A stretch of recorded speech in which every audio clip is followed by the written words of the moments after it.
Whatalwhatu le malu whamate fiola tātou ngā ruenga a Sofitu Samoa tuto tasi mai Amerika, Samoa New Zealand si Paia Australia nei. Suai o la sunga te tai aola tātou ngā ruenga pa sa papu ma le whalitua i atiana.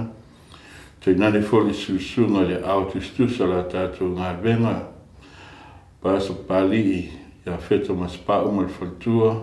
Maisen te olola tātou ngā ruenga, utualangi pas atanwasa ma whatua. Whaatala whatu sunga i te tai amata ngā ruenga. Ai maise fo i auto whatua le ngai te lia a pasa ma lau whainga ruenga pa ia le tua. O lo whaafale maru i so o seitu, o lo i aila tātou ngā ruenga. O whaiona maua maile nei tai ao, mo eise whailua inga malanau auna. O le ua filifili e tu ua whata whaitaulanga sa au nai le telo tausanga. O na ua talia e ia le whiaua le tue ala i le upu na su e iai ma whafonga ai whiaua ange le totoro. Le ua fia mo ili ni iau noe ma te taltano ai ia ua fo i le whafonga mai o so tatu e karisia i so se tu. Whatalu whatu fo i whafonga mai o Samoa i malo tupu mantamari, te nane fo i whare polo tofinga, au whaingarenga tofia le tu e sos whata whaitaulanga, au whai o na sila ma mawale nei whaitarananga, ma te whaatalo whatu, e tu sai fo le nei tu aso, ia u whai o na mai le tua, whaasoa atu ai o na au noa, whapi o na mawai le whailo inga marana. Au na nei tai au, ia ua leo tu e pōmana e, i le malo le tātou e kalisia swit sa mo tulo tasi po le sistaki so se itua la lan whapeo na whailo atu o le sapati luasu lima masina teneo yulai lua fe luas fulu na tali ai e lana auna ma to lua atu nei ia le kalisia le tua e ala i le o singa whengainga i le vai o patisonga po le tunu mauso a vai ina ua fili e tu ua ngā ruenga sa ngā lue ai i le telo o tausanga whata whaitaulanga sa au nai mo le tuamlon whilangalo po le e whaka sa whapi o nai lo ai ona o fia le ni tai au o te wha whilo iatu le lau sunga te tai o tātu ngā ruenga au le au whainga ruenga lana ona ma kumonei e sunga i whawhengainga ia sa fiti milo i upati ia o lea ua mātorua ua walawina i whaina whaisa ma talenwanga whasoa ia whai fo se mori mau a whawhonga fo i Samoa e le ngate leo tono la tātou i Kalisia whawhili i tulego sunga i whawhengainga upati li nei tai au. Ia, whaafitai lau sunga le toina se tiu, tu sa foi ma le hawhelo inga mata mo fio le nei tai au. Ia, tawina ia tātou mawal si le mua le tua. Mia luna mafan whana tātou te whasua iai. A foi tūlanga o le tātou mafutanga le nei tai au, ia vi iai le sua whanu tātou tua.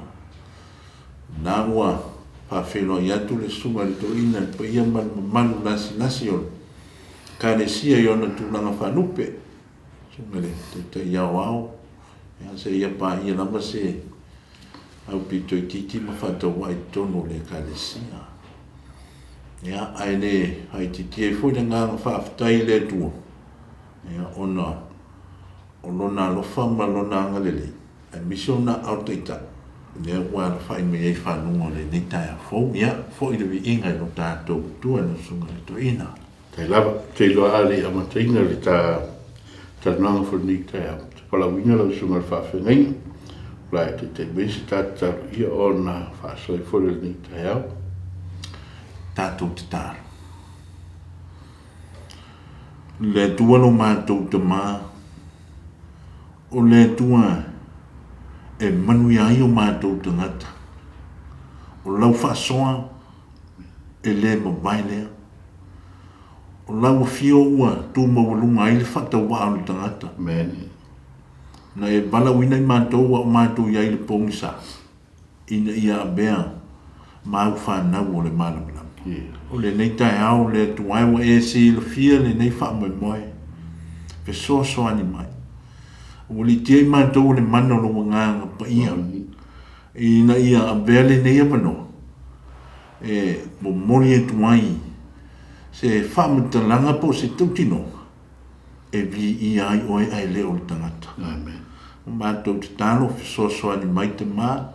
I le sole to ina ma le whatau wa o le nei au au. Ina ia I ume umai lo lapa vi inga. Mātou te talo le lo lava swafa lo mātou li. Yesu Kiriso. Amen. Te loni tai au whaftai le au nau whaina maua muna sumai whawhenga inga. I pat sumai foi. Tusa foi ma le whiwhilinga o iai. Nau sumai foi a mesa foi whatua muna no whalo. O le tūlanga la mataita tana tānei. O te fia silingia tūlanga lousoi fua palawina e le tua. Ia me se foi e poto salau tūlanga sawa o inai. Ia atoa I ma tiute foi sa palawinai. Ia me se foi ia taimi sa whangai nei lo lousoi fua au nai le tua le whai tūlanga foi whapei o na te tale nai, ia leo singa whenei na I le masino utuala. E mwhai na whai sau nanga, sua whawhenei la retuna. Ia, whawhitai lau, sunga le toi ina mo le whawhisili. Ia, e manatu ai, o le ola o ina e, a mata mai lau e Samoa. I tonu onu o mafio anga I Samoa. Ia, a mata mai nā, mata mai se mātou nu o whenga. Ia, ona, whaasoro mai la ia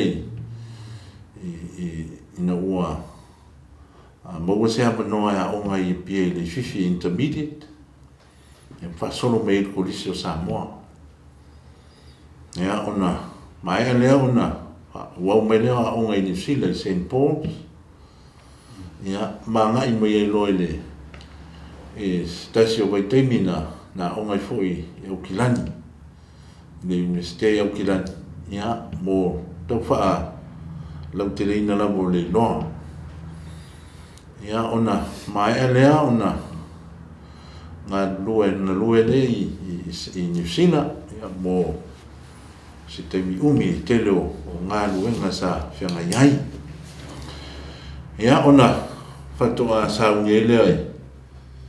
Ia mo se wha moe moe, ia ina ua. Ia se manatu e fia wha ngai nang tangata mo le tua mo lona whina ngano. Ia pēr lana le sa tau whai e tuai, ina ia wha ngai ne tono le kāresia pēr ngano ai le whakasa. O lera tau sangana, whale ai ala usunga le whawhenga fwoi tono le a mwhawhai whiau I mālua sao lea. Ia, pāwhitai. O le tausanga e a wheiwa se na wiwa sifuru ma le bani. O lo mā tausanga mua le I manua. Wha mā tausanga. Ia, whitai na toi mua le si tausanga e ma te nofo ai ia. O le mātou waitaimi e le iai ni sina awina mai whafole. O ngai whaalau te lele, mana manama I tūranga whaskosi pitai, na mō lea mnoi mate no nofo ai whaskosi pitono le. O lea onga, mo le istausa, ia e wha mai ai nai le tiki rivo leo o le Bachelor of Divinity, ia, o na wha wawale na ia mamalanga me I whafoi no o maea. Ina ua mai ala o tau ina o lau sunga fwoi I tono le a on whawhai whiau ale kāresia I mālua. O le lua e kāresia momona ngā lue ai. Ia, o le mā e kāresia momona I nau mai ale. Le a onga I mālua no mātou e fwoi mai le I New Zealand. Le mātou o lotu I New Zealand o Kingsland. Ia, o le whaiwhiau sa mātou ngā lue le sunga I Amalingi e Vile. Ia, mātou mai leo mātou toe, lotu mātou toe mafuta. Ia, mo le isi foi se fulu tau sanga. ia ona fatoa bala au tuele ole au lotule le na mato ma mai loile to sanga e wa fe se fu io le fu wa to se fu to sanga pi fo le me tai se fu wa to sanga ma ia ma fa lo ano so ngali toi fa te ole o ma wa ia tu langa mali a bena le ma wa tu sa ma mai ni sila pule nga sunga mali nge vili a lo e na mo suto sanga lo si te mai le nei Brisbane na lo e le kale si e fa sa pinni e le foi sfuto sanga lo afe sfuto wa le to e pomola e le fa fonga a sa mo fo o Francis la mai a mai se foi le kale si le tulanga ua suia i nei ia fatu faitaulanga o filifili au nai le tuamulana finangalo e kalesia a sfitu sa moti o tasi ese fo ilo na so e tapua iai ese fo ia na onga lo sumu fafena inga e fai ona tala ma faisina o sao noanga e tulanga wafuai ona e filifili e tu ua fo i tulanga tofi sa o lua o nai mal fatu i tonu o le ngalwenga le whakasa o le whakasa e la pomale o le lua e kalisia lea na subi ai si o tatu atinu i le tala lei le afe balsa lau tol skulu ma stase e kalisia pito tele foi le i tonu o si o tatu atinu o i longa foi ia tele foi la tolo tapua ia yo mai le so o falo longa mtu langa foi la foi ngalwenga ia e le tau nai nei lalo tu langa le peita i ua e filifili e fai ona ua tu langa ia ona o le kalisia whapena ini e fai ona fai sau langa wha marama me le tu langa ia whaftai mo le sili e taputala lava ma le whaanoano mise le whaafonga mai le e kalesia i ona tūlanga whanupe mai lava i lona whaao ia o lo tātou ri o Yesu Keriso ia le sunga leo a whaima taitai ia se ia o lava i au whainga luenga tutofia le tua ma whalitua ia ma tangata luto le sistek a me se foi whaafonga mai a nai o mātou ainga ia me se foi o pa ia man manu Samoa i ona tūlanga whanupe pēr whai o mau mai le nei whatana noa e pele le kalesia ia tea mi o sunga le toina o le kalesia e whakasasa o manatu le kalesia lea le tua o le kalesia na fufua mai ai le onga whalenganga te manatu fua tau tele o tātou le tonu sistek o tau tele mai le kalesia sa le e le whaingo fie ona whaamatuku pe ta tala no tanga o le mea na tupunga mai ai ma le mea na maua ai le mana malama ai mai se foi pe a fua i le whasino manga o le tangata mai lawa i tupu anga se ia o mai o tātou waitei ele iai ele is ngā se lama se mea di sa ta oto na mai langa tonu le whamoe moe e pe ona tau te tai mai ai e tua ma mātua mai e na tupunga mai ai ia se ia o mai le newa i tau o le ala lea e whainga tahi o le ona whaangalo le kalesia e pele pele kalesia pe tai o tātou iai vai tau e te tauna tātou toi tō mai natu po o whea tonu e ame iai le whaamomua po o le whaamomua le kalesia po le whaamomua le tua awae o le nei tūlanga ua mātou iai ia o te momoni e whaftai le tua e ana ese lona fina ngalo tenu ai o le whaamai le COVID-19 o le awana lea na tapena ina ai mātou le tele o le mea sa whio ai ai au mana ngā ruenga le tua i ona tūlanga e tau le maua se awa noe maloroa te tai o le o mai le wha maina na toe maua i le awa noa ma toe maua i le mawhitanga i te tonu a inga o le teimi lea na toe a mata i fo i ona o toe su e lo noto i le tuspaia ai mise na mo le tana fasol pitole o le ekalesia o inana fate ia ia le anga o le tūlanga sa i le sa ma le tento nunga sa ia me le sa pele o le aso no toi tuwa Yesu Bari. o le sa pati lea o le ala wanana au mai i le nawa i teimi si ia o me le teimi o le whama sa o tautung lawa i le ngona lea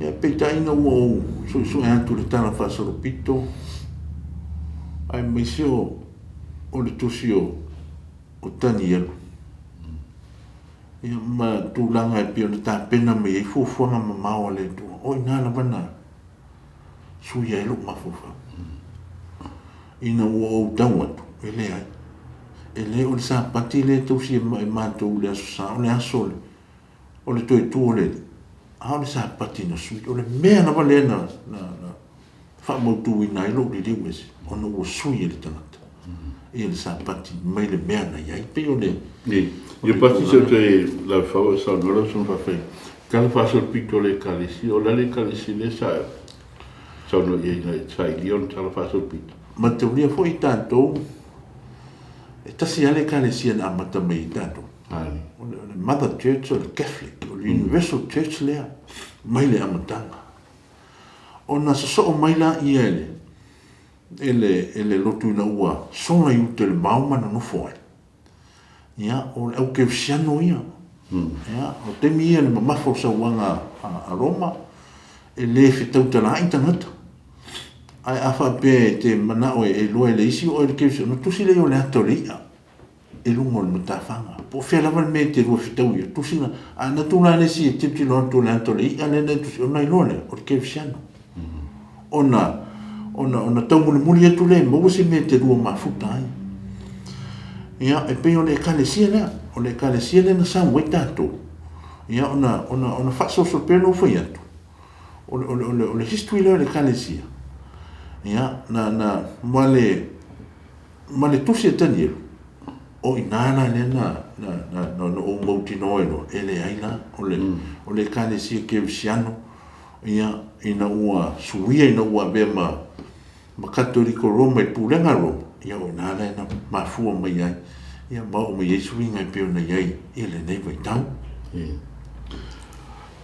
ina ua e manino ele tūlanga le whape orna e sa ili ai fua whaitau ma le teimi au tau ina i tonu o le aonga whaiwhai au i mārua o le ale lo loto le talfasol pito sa susei o fui sa o ngai le mua o fui tangata fui naola mai le whakasa ma we fui la uia le history le au tu lai mai sunga whawhenga ngai a soti e nari te mantuala teimo history whamtala ia le teimo le dark ages la tau sanga pungsa ia whatua mamna mai na wou whali tūno le kalisi mo tue whalonga le la sa e o ngai tūno o le aonga whisau maro o le ale lo loto o le pero le ena i ta ua i lau se su engu muli ma te misa i tono le kalisi paftai o le aonga whawhiau maro ona tāpena ina lo mana malapa e lo loto ia sa ili linga lo whaiai fui tono le aonga peitai e se le tue e le lifa ia o onga ane kolisi whawhawhi au i manua e le o a ngai le su e ngā manua a ngai le mele o le anganga o waroanga a o le tala whasapito i o le kalesia e maninoa e manino anu na whaatūlanga ina mai. E pia no whaia, e leo a ngai i le nganga waloa. E leo maua i la le, io, e leo maua i la mea ia. Ai, ole lona tana whasolpito le ngā solonga maingo le kalesia, ma le pia na e ta ua ta ages, ma whaasolo mai e. Ia, e matua manino ama mana mana. Si o fui na o mai Pasifika, ma toe. Ia, e pia ole no tele leo le tana whasolpito. Ai pia ole extra study no whaia. E le o mea le i tō hatu mea na mātou whaia i manu. Le ala na manino e lau, ma ai le tūlanga e pia na iei nei, na mātou whiwhiri. Whāta. Nei tā westemi se tā taranoanga whaasamsama noa, na e sauna whapea ina wea sai iri ma e maua na suia le Katoliko Roma, le sapato le tuela sa, ma ina le na whairola lau whaiunga ma e sauna foi whatua foi ma no whara. O le a to sapatia lau sunga ma le a ili taitai o mai le taimi lea na o sferina. E whai na whai sau na mungi o le tulanga. A wala na whai ei o na whaapuleina le nganga le tua lau sunga foi tu sa marwhea. Whawhetai ia o le upu moni lama. O routolu. O routolu ona o ia si la fiere sa pati.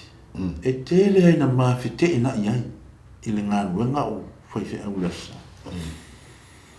E anga o au tangata sa i tata ele. I sa pati nei. Le lastona. Sa pati las fitu. Sa ma whaifo ina o wha amatala ina i loo i loa.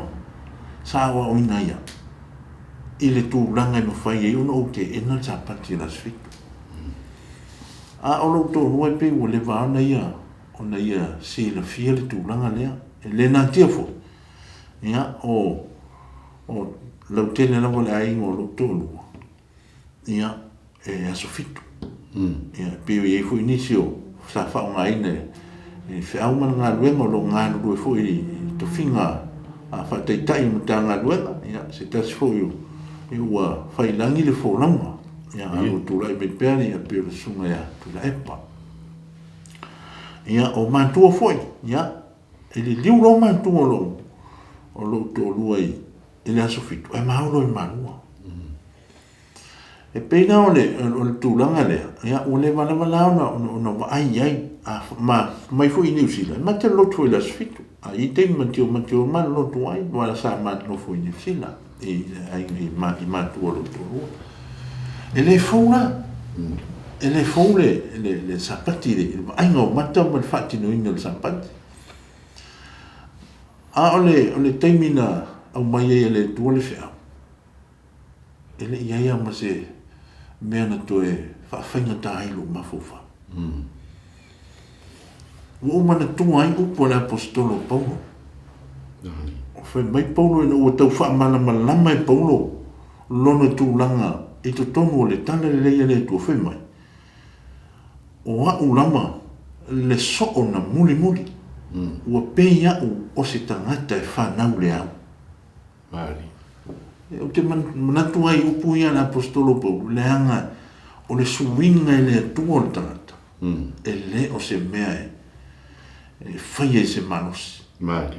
E whai lau e whinangalo whai tō tasi o le tu.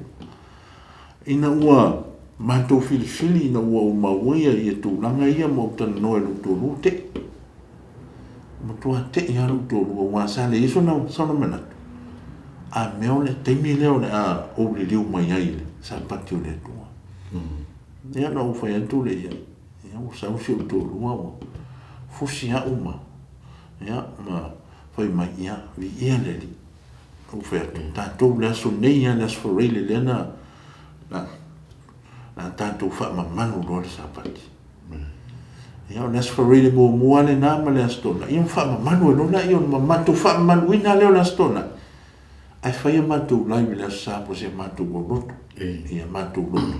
Ia no mātou o mai e lama lea wha pena se ia o mai le teimina o tau whai e whai loa le au roto.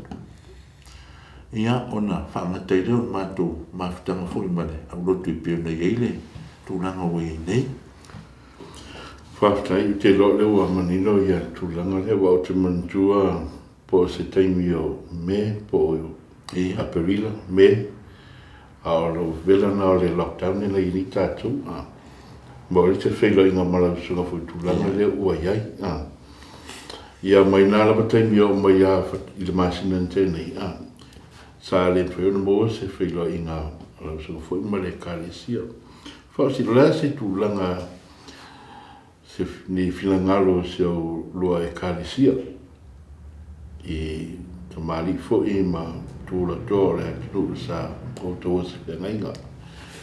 Ia e mai se fo i le kālesia sa o lua whawhaileina ma whangaina i na ua e sao noa ma whailoa tu iai o le sapat o le asa mua o kuso le la whapea e whai ei loutou whamantunga ma te tale nei loutou whengai. La se tulanga sa iei le sa mai tau fo i lau e kare si sao tau o si whengai. Whaftai mo le whafsili. E le i pu se taimi sa mawhau wai. E pio na ma ua se taimi ua sola. O le taimi laman a mata i le lockdown o le whamai. O le toi whainta puai, o le teimi fui lea na matai ona sue atili. Ma o le teimi fui lea na i loa ile me moni. Ai mesel sa pati taunta puai.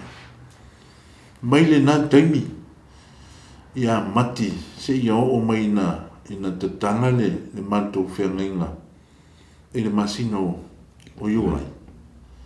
Sa tu uai le tua. Sa mātou te tāno i le tua mō nana whasina manga. Ai meisi, po se whaai unga i tala whengai, lo mātou whamawai, ma lo mātou tūla esi. A o lea fo, sa iai manatu malangona, o le wala au o le tua, nā laio nau mai Australia.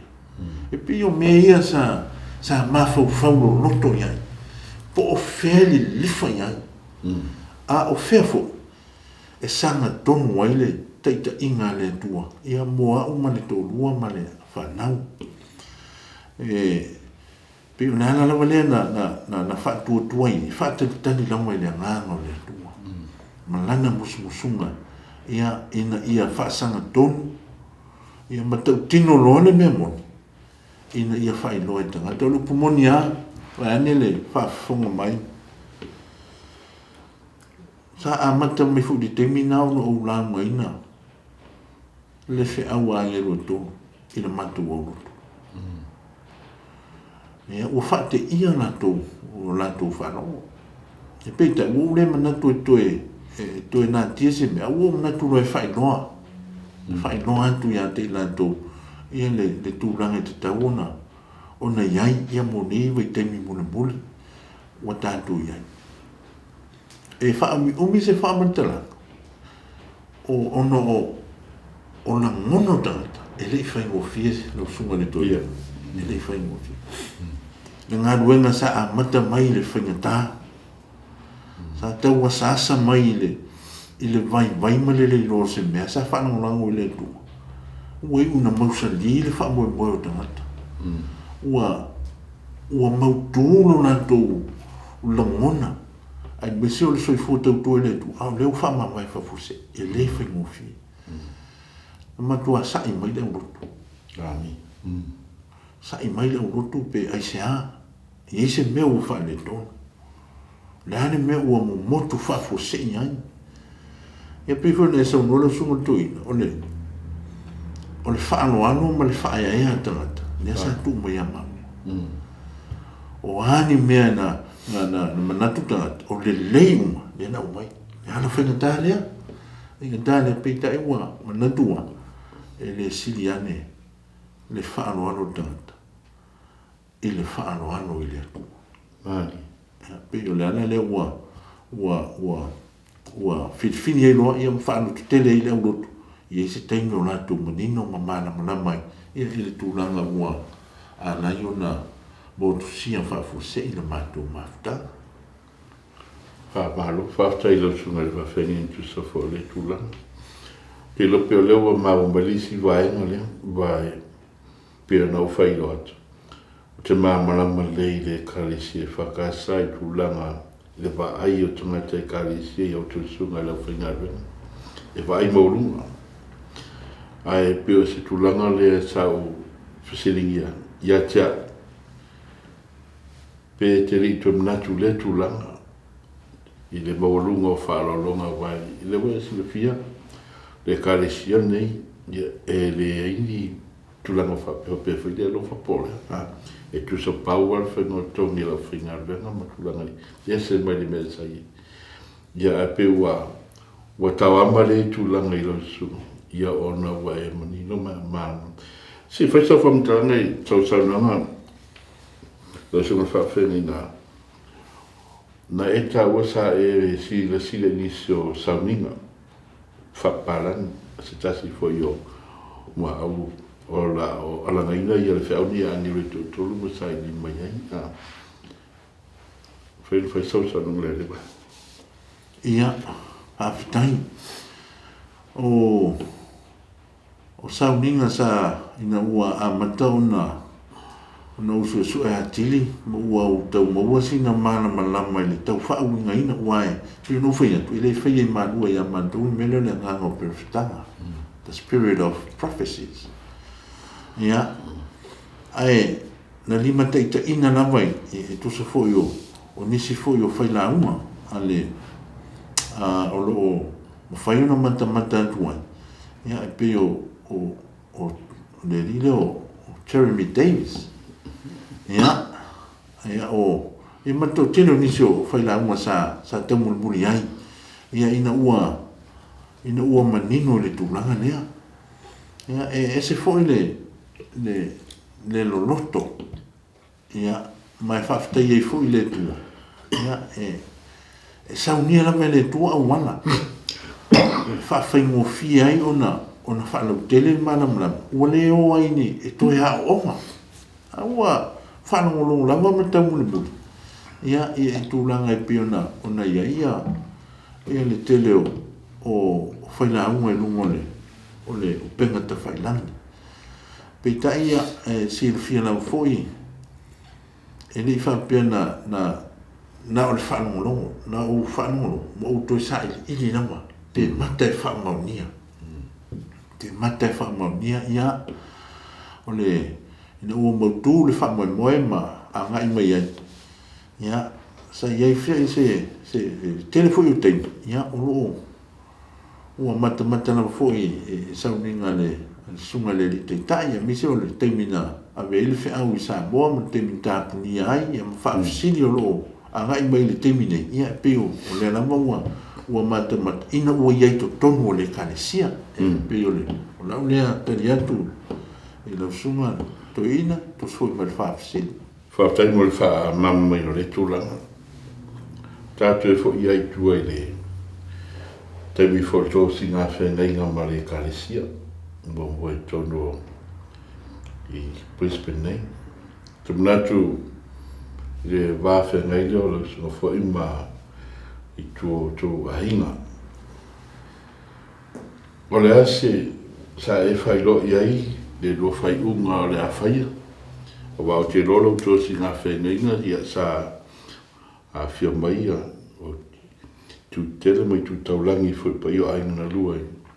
O wala to si nga fen foi male kalisi o e pise i bo lunga vai o lo lupe falele. Pe te iane a tonu pe o fate ia la tu fa fo mai. Pe sa e fa i lo mo ia la le tu langa.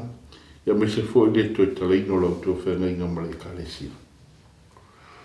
Ia fa fitai mo le fa fisili. Sa tu lava le tu ela na fasinonga. E pena sa no ina foi la suma to ina tengo lo singa fianga io tengo ainga. O temie e o mai ai ainga e mo moli mai ia e tu le roto. O fa ai ainga la tu fa lo longa mea ne mafaina o ia le manusi o ainga na lua. Io le aso le fatino nai. Ile vale ma le aulotu fa pe foi le pulenga. Ia le fa moi moi, nga o lena a au mai e tausi le aulotu. O le kalesia ne le whakasa. E pe ona sauno i ne lo sunga tu. E se mo lungo ne. Tu langa le. Ma fe aloa. Ma le whaaloa lo I tū maanga I whanua. A o ina whale tonu le whi au ma le ngā ruenga. Po ono se a mio le taupu lea le whi au. Po ono tōnua. Po lana whanau.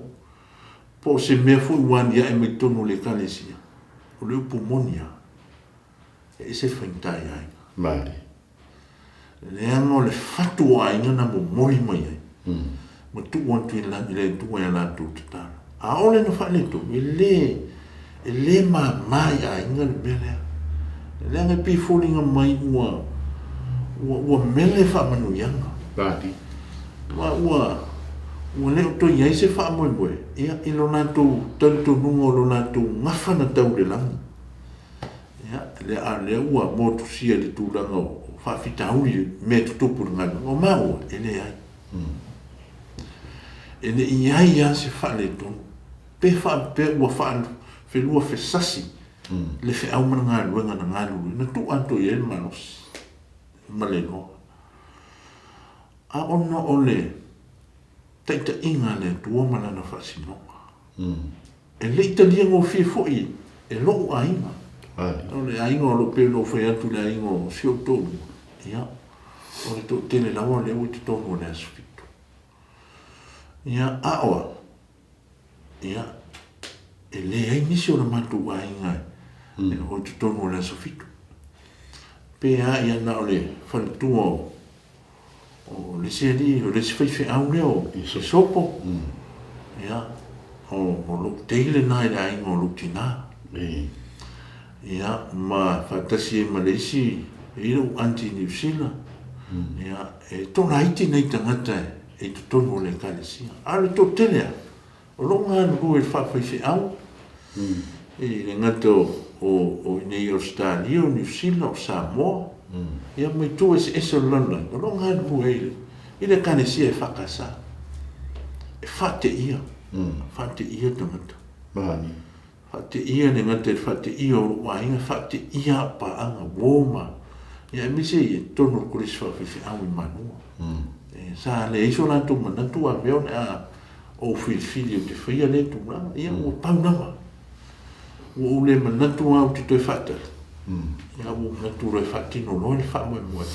Ina ia whaamaina le marosi o te toi. Ia e tautuai le tua le. Tono lan whaumana na ngā roi. Ia malo whanua te la. Whātai.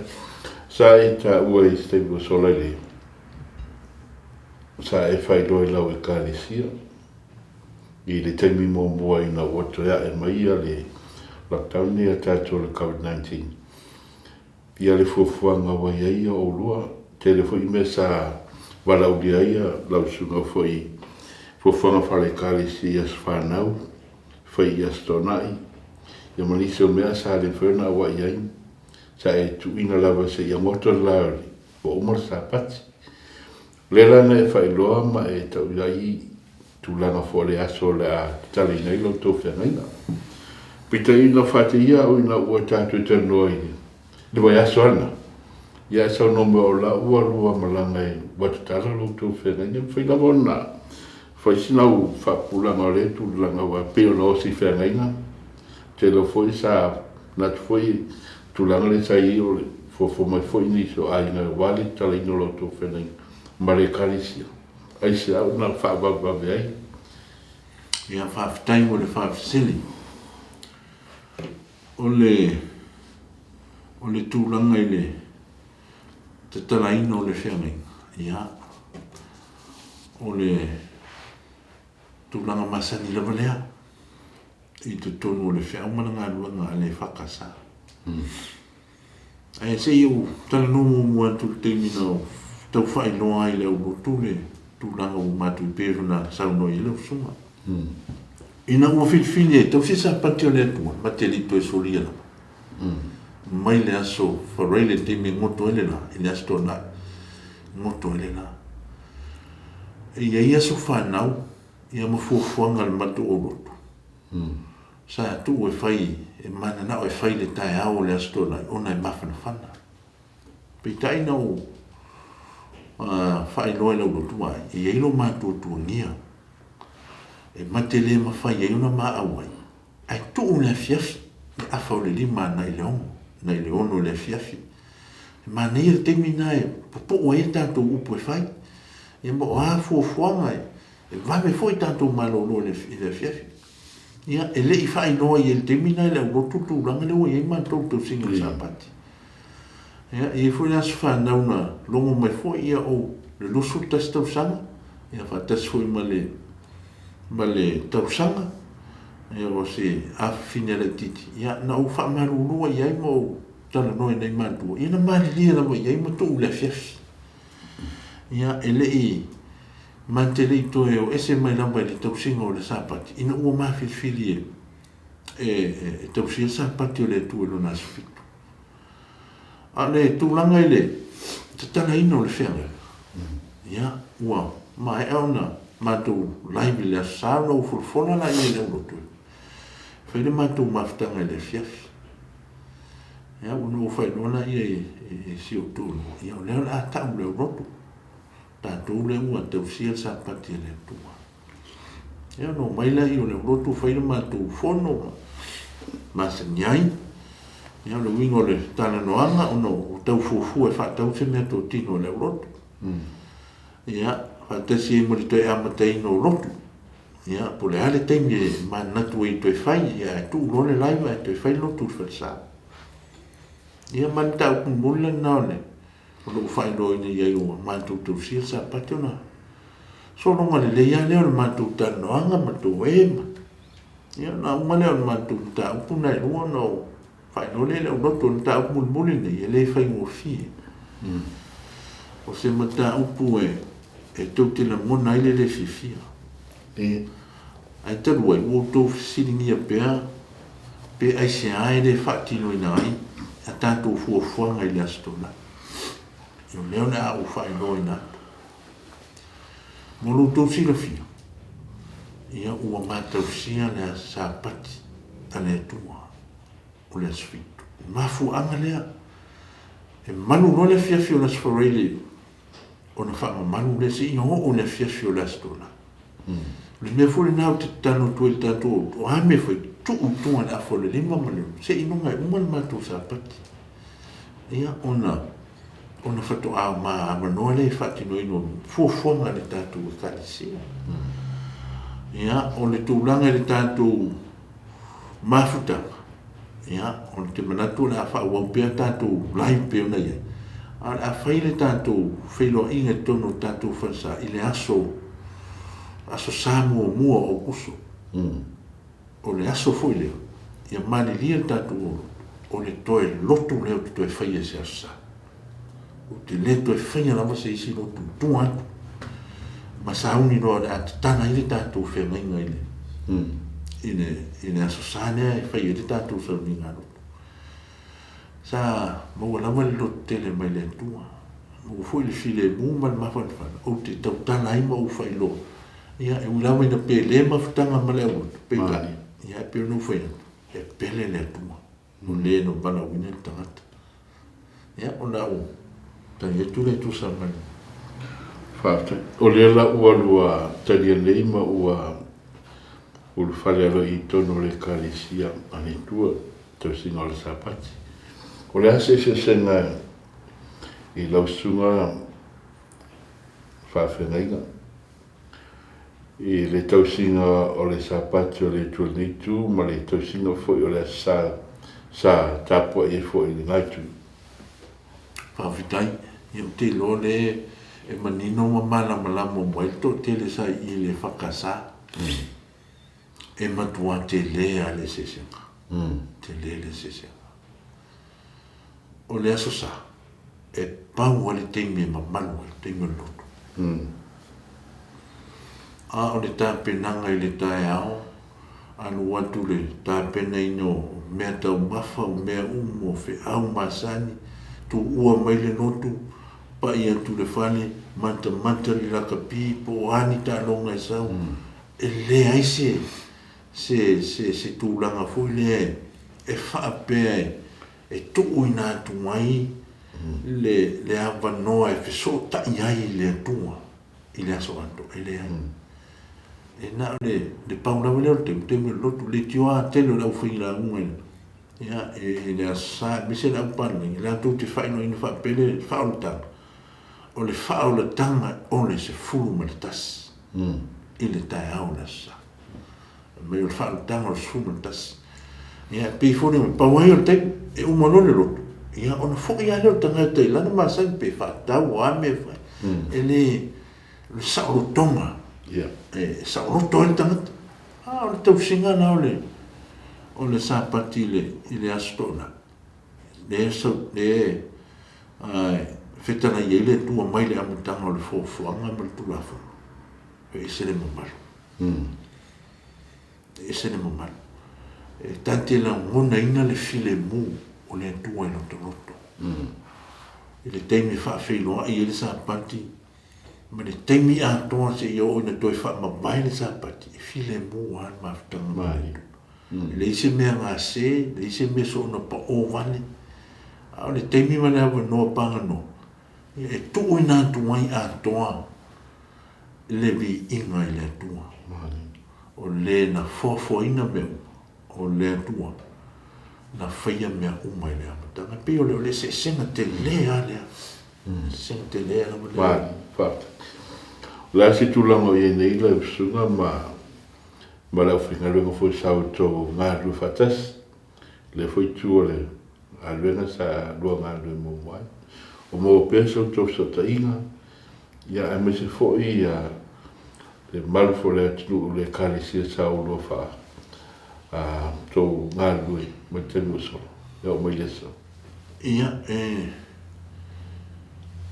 leva e fala oto i le tūlanga le wawhianga i mele au whainga ruenga foi sa mātou ngā rue a mātou whairoa i le amau te whairoa i ma mātou te noa ia e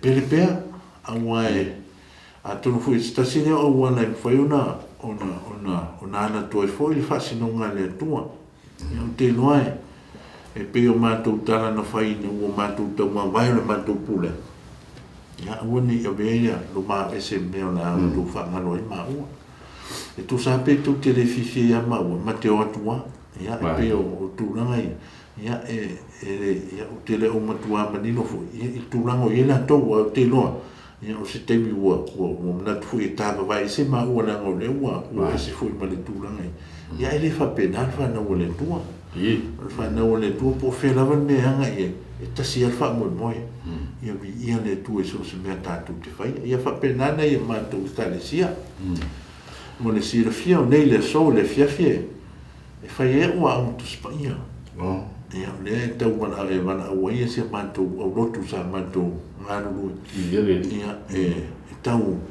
whaamana malama ia le winga na mātou ese ina i o nātou manino i o na whai ane o le whiwhiringa tangata ua pu ngaso to toi ni o ta fu te me le tua ia lo fa lo la fa ta o te lo le wa mai el sa na nga su ma fa fenga tu sa fo i male o fo nga le le tu sa nga du ai ya me se fo il te binei wa le mai ai ma nga lu fu tono le kalesia to sia le sa pati o le tua ma se me si di le na tau taringa Yesu manino lava mai e ia mamo o lo i si lo tra a fai falongo na tu lo leo no mai le ina i tasi le lafu mamo ma le leo mamo e to tasi me moni lava e tasi le kalesi ale tua e le se laupe fie se laupe e kalesi tu sa le fiona ale tua o le kalesi e tausia me moni mai se foi antu la fono ma o lo afia ma lona sapati fa fo le mawat o lo mo pe ia lo to fe lo ka fo monisi o la fenga lo sa o to ka fa tasi naitu danga o la fiona ale tu e lo e ka to le pumoni tu sa lo to fu ka to le memon e le se me o se ti ai fa le fo la mawat o lo fa o to sa e so na fo ma lo to ka di si fo nei ai na sa o to nga no fa tas O lo tefsi. O le ase whanau naunga i lau sunga le whawhengainga. O i se whanau naunga tuina tupea le soifua au nai mo le aveino lona finangano. Whapei foi ona tuina tu e olo soifua le nea foi tua le ngā renga sa o lua ui mai. Ia whawhitai, tai mo le whawhisa. Tusai ma le tūlanga e pēna whawhisi le lau sunga le tuina. E pēna o tā ua te nuasola. O le whaunga ina i tunu le whakasa. O le langona lea. O le whaunga ina e le atua. Mo lona finangalo. O le tūlanga fui sa iai. Ia, e whanau nau ngā lea sa tatu ina tua ili te tālu i le atua. Ina ia fisosoani mai. Me se whianga iei malana ngalunga. E vai am whatau baan tangata. A o ia e wha ato ina. Le vai o le tangata. O le wingo lo. O lo manatu le fusunga le tuina. O le whaunga ina le tua e whaima mana au mai le fo i tu waisa ngā lulu e. Ia o tō whinga le tua. Mani. Pitai ua suia le tūranga le whainga whilwhilinga. Ia mai tu nā tu fo i le tua mō lana whasinonga. O le mea monia. E le i whapea o se o le au waitu tono o le kalesia o le sistek. O se fia whai whiau. Mani. E le ai. O le whiwhilinga lawa na tu ina tu le tua. Na o, tala no fwoi lo tua lua le fwoi no tala no atu tau suan. A tonu lawa na o whaia se amatanga fo. E tā ua. O le kalesia e whakasa asotona. Mani. E pe o lo le fa mo lo fa no ma se iai. E tai ua o le fina ngalo le tua e le ai. A wai tu tono e kalesia ua tale taimi le tua. E le to e iai se taimi to e tau ngalo e ina ele mea. Mani. O le fa nga ina le tu tono le fe au mana ngalo le tua e pe o na iai tu tono le sister. Ia e fa no la mo le tua. Le anga e le fa pe o le tūlanga sa au tau ina i manua. Ia, e tutusa ma le tūlanga e piona au tau ina i foia, e le au whai ngā luenga, i o lu ngā lua e whai au mana ngā luenga le tue. I tutono o le sistek. Ia, e le o iei fui se la ngona e whau mā lo i e tūlanga e le ai, e la ngona la wale lotu maulano. E anu a fo i le ika le tautai o le whanolo. Ia, o whea fwoi le mea i ele whina ngalo le tua. Ai me se fwoi le whaafonga mai. Ia mana manu le kalesia i lona teitai au au tō whinga whalupe. Au whainga ruenga tutofia le tua. Sunga i toa ina. O au ma whatua ma tausi ma le lape lo le kalesia. Ia. O whea o iai le fina ngalo le lifa iai lo tu whaama mo. Ia o te manatu e. Peo no whea e anu ele. Le ia le tautai o le whanolo. E tau muri lawa ele. Whaasinonga. Ia a le atua e me se te teite inga. A le sunga le teite inga o au. Ia ma le manu le kalesia e peo le. O lau lea tani atu i tusa ma le whaafsili lau sunga le toina. Taisa. Te lo te tasi lo si. Ia. O iei ni whaafita uli o whengai ni mara usunga le taimi nei ina o ulwhale i tono le kalesia. Leo inga le whaasiri i tu langa le waa ma halo fwoi whanau o wao e o mātua fwoi nei o luana. Ina o alo whiwhili e. E tadia ia le whiau whape o nā o iei nei. After. E le ai ma se whaafita uli. Tanua, e mate whaamalamalama inga lawa e tia mawhanau. Te mi fui na mātou ngā rua e na sā, whaamalamalama i ana tō, le wingo le lotu, le wingo le vala wina, e au fia o mai mātou. Le fui wa mātou filifili e ngā rua e tausi sa pati o le dua, ma wana tuai le tāpua inga, ma le ona ofu nātu le dua. O nātu manino wa malamalama, o nātu maali dia ma tātu sa paia fo, e tūlanga ua mawhilifili iai, ia pe ia na tau wha manino atu, ia o se mea ua lewa na moe miti ia iu te lolo tō rua malau whanau, ile nei filifili. Ina ia o mātou wōngo tasi, ia tu sa mal fa mo mo le tu wa una tangata sa fa finta le na wo na li le tu o tu ha ma fa na ma fa ya wa tu ru ma le fa na o ele ia na se fa fita u o na o fi e o mona le pa mai ma sa to o fa sa lo to ele tu ia ele ngato tu langa i tapo ia o me lo langa fa tino ma tu langa ma futa ia o mo ma fa na tu sa ma fa si Parta. Ia na ua whaafonga mai, lau sunga te tai fo i ma le malore tātou ngalwe ngā wao, se whātanuranga ma sunga i whawhene nei a sa whiti, tu sa fo i ma le wala awa le tō wala winai, me se fo i le mai mo tāpo i mai a so tātou atinu, mol si le fia. E le o le paule o le whaiwhi au ua taliaina le whiau nei, ma ule whare i tonu e le kāresia. Na i masino tuna i atu na lango mau e fwoi se tasi o toa sa vem whaiwhea o le kālisia i o tui. E fwoi le tasi whaiwhea i Amerika sa vem whaiwhea o teito ino le pūlenga a le whakasa so a whaia Jacopo Velenga. Sa mau fwoi e ia le whiau ni a ngeri tolu ma whiwhiwia e liu mai e tu malo fo e le toa le ngāgana. Ua tausia ia le sapato le tua ma fe au whape o na liuliwi nei fo e le tua ia la usunga fo e le pawhengainga. Olo i fo i stasi o whai whiaulo ngalue nei Amerika. I mai molana master degree i le kāresia Peperani a le lotu Nazareta.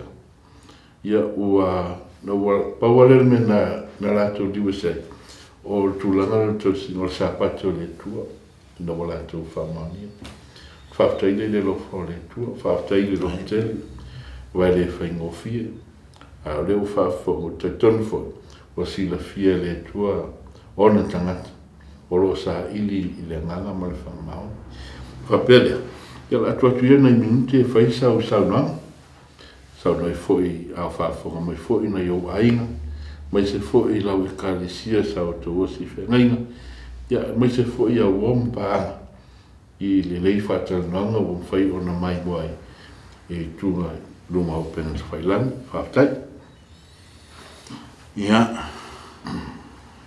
e mua no whamanuru watu, pe a whai ua taulau ulu se whamtalanga. Whai fu o papa i la o tō whaafonga anga se upu. Ale au ona whatawa. A le nganga e mwoli atu le nganga whaaftai leo sunga le teite i au au. Leo sunga le pasta ala i moana. O li papu ma le whalitua ma le ai. E tosa fo i ma ne ia wanoa. Wa ana le tatala ina wanoa. E le mawhai una mawone nei mawhutaka. Mole tu fo i le whaaftai i le ofisa o le kālesia i ona tūlanga whanupi e la sunga le whedautusi ma le te uoloa. Whaaftai e teitai o matanga luenga e fia o le sistek i le nanonanga. Pea fo i whanga le au whainga luenga tutofi ia mau tō whalitua. E pa iai tō ina whalitua. Le lawe loa le kālesia, whaafitai a. Ia mo le ama noa ua talia i nai fōi. Ia e whaima tangata lotu o le kālesia. e tel tonu ele whaingo fie, a o ama noa, e saunia ele tua. Mō lana whanau, e whaingo fie le ama, fia mau tātou, ala langa whaafitai ai le tua. O le whaafitai le ai, e whaneo atu le nei tuna e ai mese fo. Whaafitai tele rau sunga se tiu. E tu sa fo i male nei awa noa, e le pōra se lilo, e lau sunga lama sa tātou fisotai, e le teimi ua, nā tau amata me ele nei wha moe, e le swing, le lawa ua tātou mafuta. E o telton, e o lau sunga o so tanga nea, sa tātou mafuta ma wheno hai. E fo i sunga te tanga luenga i Queensland nei, sunga ia uao, pasta uao misa, e marsui te tanga luenga, e sunga ia lango, pasta lango, e mau rua wharatua. Ma lo whaafitai mo le tāpua inga.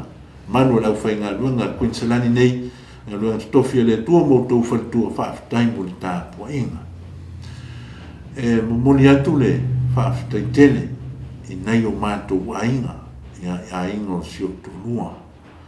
Ia le sunga i le, ia pasta whaitala, ma le wharatua, ia te tai le, ngā luenga i sini, ia whapefo ia nei o mātou ainga, i to tele o lotu i sini, ia whapefo ia nei i Brisbane nei, ia i aunties ma uncles, i o tau songa ma ainga, ia ma lo whaafitai mo la utou tataro, whaafitai la utou tāpua inga, ia lea ua tau manuia i fo i se whaamoe vi i aile tua, ia mo le fo i le whaafitai, ia i nei o ainga, ia peo no whai atu, i le to tele ne o mātou ainga le karesia sufitu, ia ai whaafitai la utou tāpua inga, ia i le nei o antisi o lotu ai i Samoa ia whapefo i New Zealand o tau songa ma nei o ai ia a mese fo i le whalitua ia Bentora ia ma lo whaafitai ia tō whaafonga mai ia ma lo mo le tāpua i mai mana o tō tatano ia nei o mātou ainga lotu pia i le asa ia le lau tele o se o ainga i ona i tuifia. Ia, whai o tō maua mai le nei whasalanga, o tō whaafonga mai lo leo. Aua tō te feita. Aua tō te le maari lie le mawhai unga o whai. E iei teimi o le tua, e whai no aino na sisili esi. Nei pele ia tātou le tātou e kalesia o le whakasa. Ai ngano i le tua o le na tutofi tātou. Me lea se o ainga, na ia paanga i le tala le lei whai au whai ngā luenga whai se au, mai se fo i oe alo ngā lue whai aonga i manua, ia iai le file buo le tua ia te uto. Ia uto manatu i le tua, ta talo i le tua mo lana whaasinonga ua, pupu teimi. Ua leo to iai, ni aso se tele o tātou mafutanga i leo nei. Me lea ia, anga le leile tua ia te auto uma. Ia, haftai atu fo i mātua i New Zealand. Ia, mātua ia li o matainase, ia whanau mainga, uso matua whawhine. Whai o maua maile, le nei whasalalama mālole, la auto tāpua inga. Whaafitai le whaitatano. O le tua o le e ou le viinga, o le tua malana whasinumanga, e tātou te manu iai. Ia, peo le nganga whaafitai lea ia, ai sisi le aisi au whaafitai si o tō lua ma si a mawhanau. Wai, e le ai ase me whaingofia, pe le ngānu lue whatasi. Ao ina whete ina i manatu. Ona le maua leo se file mua le whawhitai. Ia i le mawhana whana o le file mua le tua. Ia i tu tonu o sio mātou ainga ni tele o me whea ngai fui ma sio tō lua ngā ruenga sa iai le teinu utu nai, bisuru, whaingo pese ma tūranga whapea o ngā sa, whapea fui tonu si o mātou a inga le tāpena inu no loto I whale ma tūranga I whianga iai. Ia mālo whawhitai, e si o tūnua, o a fui ni whale tonu, o ani vai ingo le tangata, o le atua lama e au le whaamanga longa mo I tātou. Le melea, sa moai, le atunu e pele loto ma le ngā, a whai ua, o iai se tūranga ua whale tonu, le au nanga ma se whamutalanga I le nei tai au, o le tala le au auna, tō whai le tua no tō whinangani. Mai el file mua le tua tātou te tau mama e, tātou whenua I lona lofa, tātou whamawai, I le lofa no tātou tu ole. Tana le tusamana, tātou maftanga I le nei tai au. Moli atu le ngā whawhtai tele, lau suko whawhenenga, whawhtai tusa fo le awa no taua. Whai ona maua se awa no e whaista whatala nanga. Awa fo I ale mai mo mai foi. O lewa ona longo atu I tātou ngarwenga wao. E se taimi o la whai se whatala nanga, e sila mai foi, ma mai mo mai. Tā ua foi lau, moli mau nei tuaso a tonu, o la whai le mawsosani foi, e malo so tātou atunu. E meise I o tō nai tu o tātou ainga. Le mwhai o na sa ili le whionga le tu o le upumoni lea. Sau ni ei tātou le whamoe moe. Le langi ma le ola e whawau. Mātu talo. Ia whamunia le tō te lau sunga le whawhangainga. Meise foi le whalituama no whaaro. Tūlanga foi I whapi o na iei sua sanga whātu spai o lo whaia. Ia tō mai le langi. Le taitaina I le malu o se tātou atinu. O lo ngā rana le whia I lora na whia. Ia saunia le ase whia mailo tātou mtai. Whawhtai teri. Mo le au no tā mo ni tuas. Te rola whaiuna tātou talo. Lo mātuta mai o le langi. So se mea mātu te whaia. Au no malau whia. E le manuia. Whawhtai le neia so sa tu nātu I lau whia. I ne mwhai ona maua se awa noe whaasoa ai ma lau au auna. O le ua e tofi ma e tusi au I ai tu ua. Le nai tu sa tau ai. Tu ina mailo na tau au. E whau maina le whe au muli o lo alangaina. La vea ia nganga o seo mātua tinu le aso e te whio mai ai. O le mātu tale ia vi ia lau suafa. O wa o aile ta ngata wa e manatu mai ai.